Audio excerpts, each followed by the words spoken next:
I, a 36-year-old female, was married to my ex-husband, let's call him Chris, a 30-year-old male, for 10 years. We were together for 14 years in total, and I genuinely thought we had a good relationship for most of that time. We started dating when we were both fresh out of college, grew up together, built our careers, and eventually got married.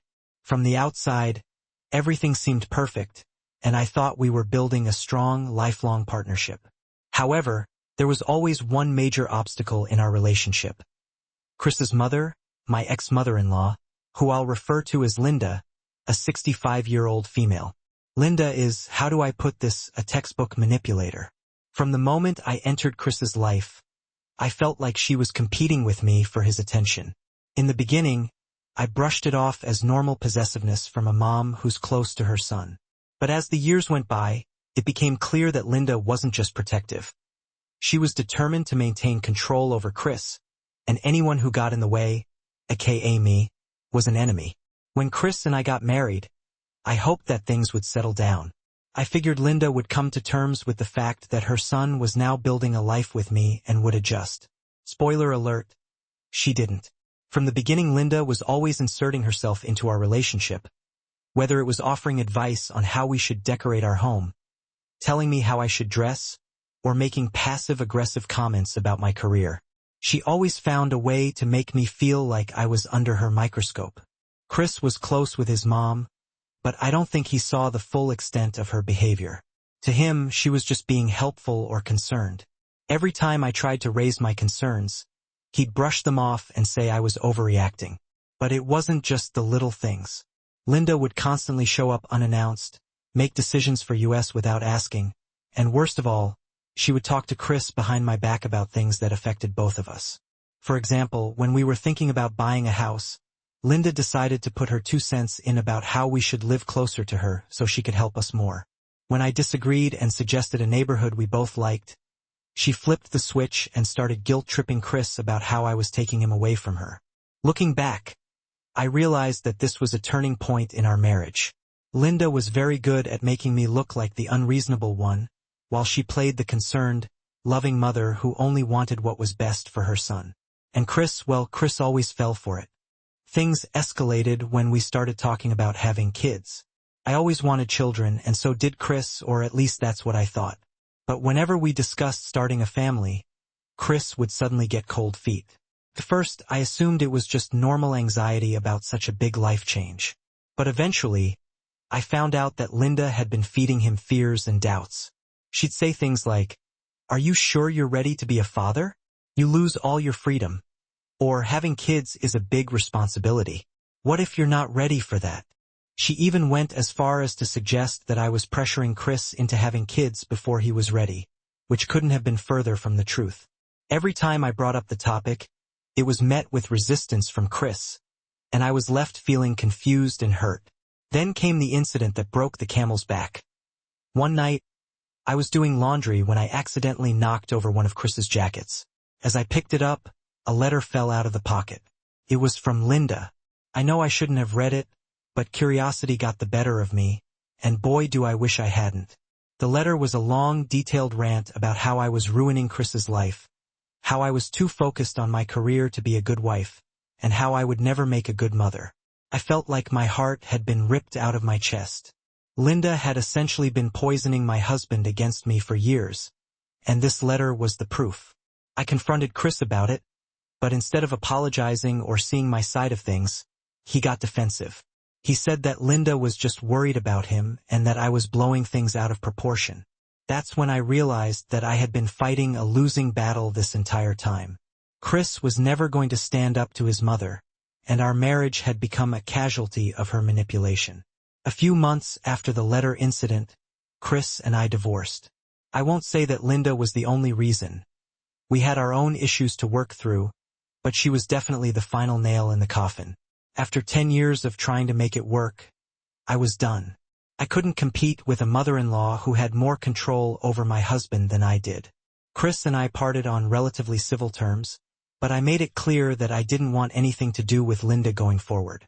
I didn't even attend the family gatherings during the final months of our marriage because I couldn't bear to be around her. Fast forward to last year. Chris remarried, and his new wife, let's call her Jessica, entered the picture. I won't pretend I didn't feel a little twinge of jealousy at first, but mostly I was relieved that Linda's attention was no longer focused on me. I figured that now, with a new daughter-in-law, Linda would have a new target for her controlling behavior, and I was right. According to mutual friends, Linda tried pulling the same stunts with Jessica that she did with me, showing up unannounced, making unsolicited comments about their marriage, and generally being a nightmare. But the difference this time was that Jessica wasn't having any of it. She cut Linda off completely after just 1 year of marriage. No contact. Linda was devastated and couldn't understand why Jessica wouldn't let her be a part of their lives. So here's where things get really complicated. A few weeks ago, I was at home enjoying a quiet evening when there was a knock on my door. I opened it to find, wait for it, Linda. I was shocked. I hadn't seen or spoken to her since the divorce, and I had no idea why she would be on my doorstep. She looked distraught, almost desperate, and immediately started crying. She told me that Jessica had cut her off and that she had no one else to turn to. Apparently, Chris had sided with Jessica finally and told Linda that she needed to respect their boundaries.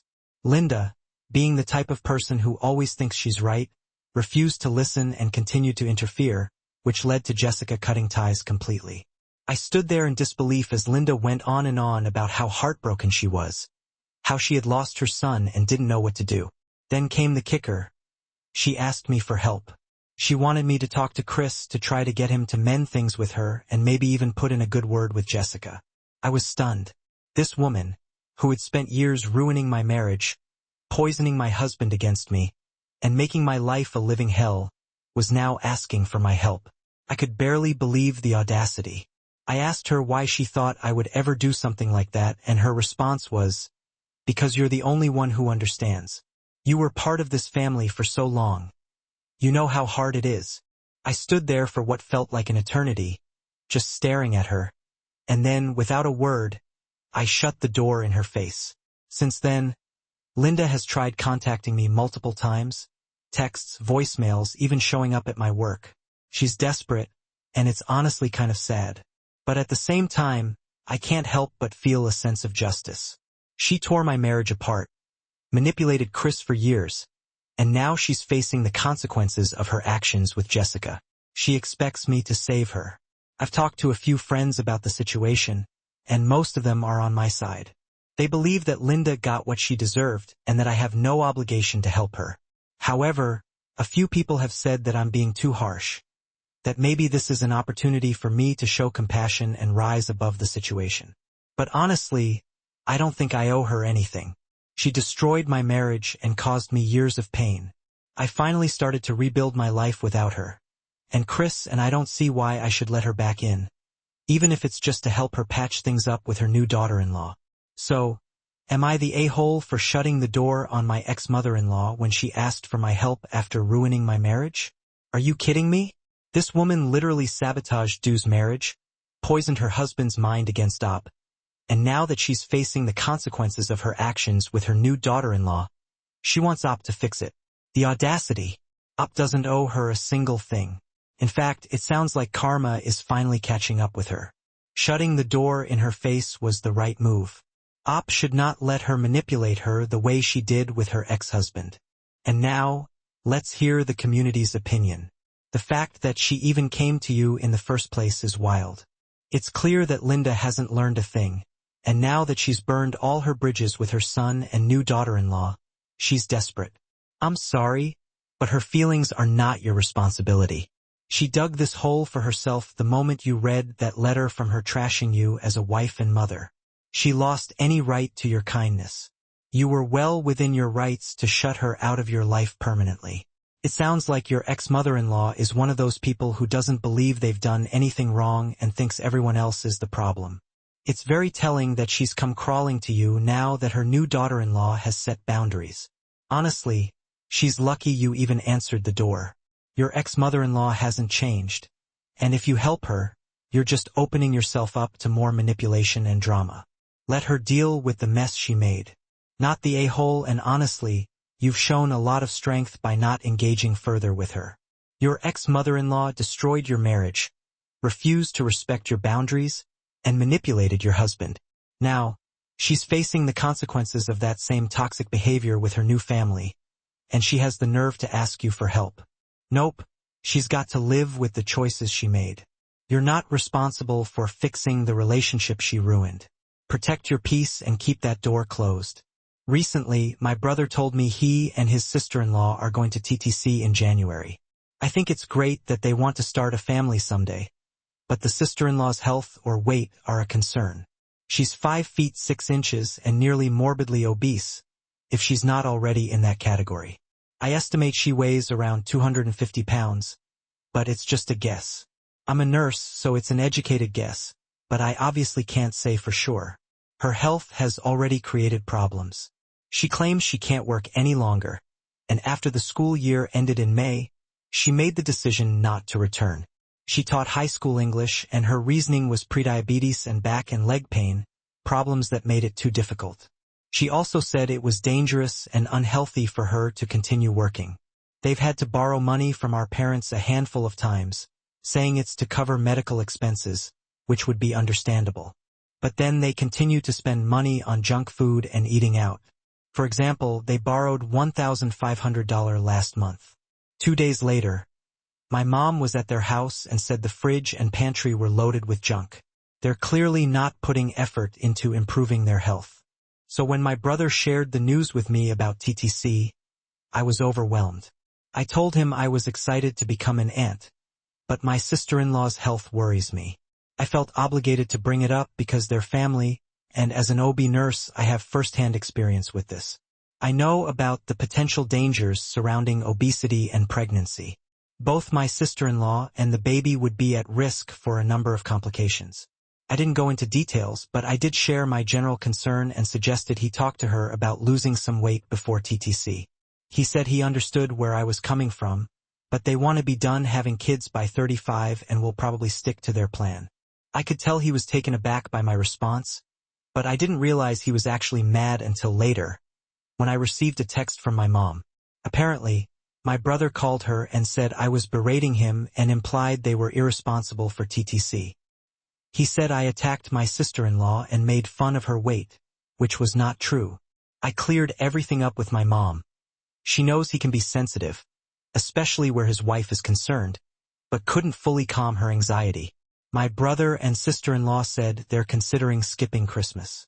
They also made a Facebook post about distancing themselves from non-supportive family. My mom is worried they're going to go forward with their plans to have a baby and will use the child as leverage to force her to be blindly supportive or cut me off. I realize she's getting way ahead of herself, but I also understand why this would worry her too. I don't know how to handle this now. I love my brother, and I want to be involved in his life, but this is really frustrating me. They're making what I believe is a somewhat selfish and ignorant decision. Then he exaggerated to our mother, and now they're making thinly veiled threats in an attempt to force the family to be supportive. I have to wonder how they'll respond if our parents refuse to give them more money or deny other requests for help. I'm not sure if this is a hill to die on issue or if it's best to let it go. I would appreciate hearing objective opinions. How would you handle this? Do you think I should apologize? I don't think you're factually wrong, and I think your intentions were in the right place, but I do think you overstepped. There are few people on the face of the earth who are going to say, you know, I had a real weight and binge eating problem, but then my sister-in-law offered some unsolicited advice, and it totally turned me around. Like your brother and sister-in-law know what she weighs. They presumably have access to the internet, books, or doctors if they want to change her lifestyle habits. It's like smoking. As frustrating as it is, you can't force an adult to give up an unhealthy habit. You have to let them see the light for themselves. Getting too pushy or shamey just makes them dig in. I think you can avoid apologizing for the content of what you said, but you can still apologize for overstepping and offering advice that wasn't asked for. TTC when they're already borrowing for duck's sake. Not only borrowing money, but the sister-in-law quit her job because it was too hard. What does she think raising a child or children is going to be a walk in the park? Oh wait, no, that's physical exercise. She wouldn't do that either. They're being incredibly selfish, which is always a positive sign for great parents, right? If she cannot work, then why does she feel like it would be a good time to have a baby? Most women gain weight in pregnancy, which will cause further stress to her joints, which, to be fair, I caught BS on her claims of not being able to work. I do think your mom's claims are justified. I have no doubt the baby will be a bargaining chip for them.